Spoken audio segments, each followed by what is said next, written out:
বাংলাদেশি অভিনেতা অভিনেত্রীদের ঘাড় ধাক্কা দিয়ে বের করে দেওয়া উচিত এই মুহূর্তে। বাংলাদেশের রাজনৈতিক পট পরিবর্তনের পর থেকে রিপাবলিক বাংলা থেকে শুরু করে ভারতের বিভিন্ন গণমাধ্যম বাংলাদেশ ও বর্তমান অন্তর্বর্তী সরকারকে চরম অবমাননা এবং সাম্প্রদায়িক উস্কানি দিয়ে আসছে।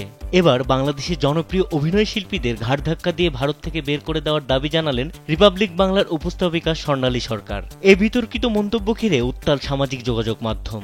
চঞ্চল চৌধুরী, নুসরাত ফারিয়া, শাকিব খান, বিদ্যা সিনহা মিম, অপু বিশ্বাস, কোথায় এরা? কলকাতা ভিত্তিক রিপাবলিক বাংলার টক শো সোজাসুজি স্বর্ণালীতে উত্তেজিত কণ্ঠে স্বর্ণালী সরকার বলেন, বাংলাদেশি অভিনেতারা ভারতে এসে নাম যশ টাকা কামাচ্ছেন, কিন্তু ভারতের পক্ষে মুখ খুলছেন না। এমনকি সন্ত্রাসী হামলার মতো ঘটনায়ও তাদের মৌনতা প্রশ্নবিদ্ধ।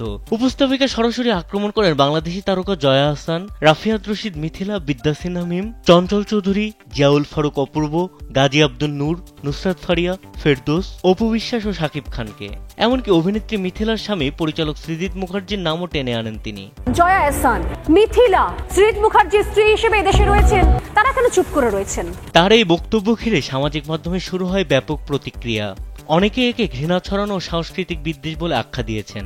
নেটিজেনদের একজন লেখেন, শিল্পী কখনো সীমান্ত মানে না, এই ধরনের মন্তব্য সম্পর্ক নষ্ট করে, কিছু গড়তে পারে না। এই বক্তব্য শুধু বাংলাদেশি শিল্পীদের অপমান নয়, বরং দুই বাংলার দীর্ঘদিনের সাংস্কৃতিক বন্ধনকেও প্রশ্নবিদ্ধ করে। আরেকজন লিখেছেন, শিল্প সংস্কৃতি ও মানবতা কখনোই রাজনৈতিক সীমারেখায় আটকে থাকতে পারে না।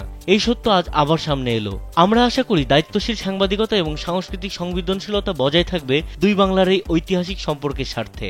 পাকিস্তানদের ফওয়াদ খান থেকে শুরু করে সবাইকে আতিফ আসলামকে বয়কট করে দিলাম, অথচ এদেরকে আমরা বাড়িতে পুষছি। বাংলাদেশে ভারতের মধ্যকার সাংস্কৃতিক বিনিময় যুগ যুগ ধরে। সেখানে সাংবাদিকতার নামে এ ধরনের ঘৃণামূলক মন্তব্য সেই সুসম্পর্কের উপর ছায়া ফেলছে বলে মনে করছেন বিশ্লেষকরা। এর আগে পেহেলগামের ঘটনাকে কেন্দ্র করে ভারতীয় চলচ্চিত্র টেলিভিশনে পাকিস্তানি শিল্পীদের নিষিদ্ধ করেছে ভারত। যদি পাকিস্তান এই দেশের সঙ্গে শত্রুতা করার পর শিল্পীদেরকে সরাসরি ব্যান করা হয়, তাহলে এরা কোন অধিকারে এখনো পর্যন্ত আমাদের দেশে রয়েছে? তৌফিক মেজবা, কালবেলা।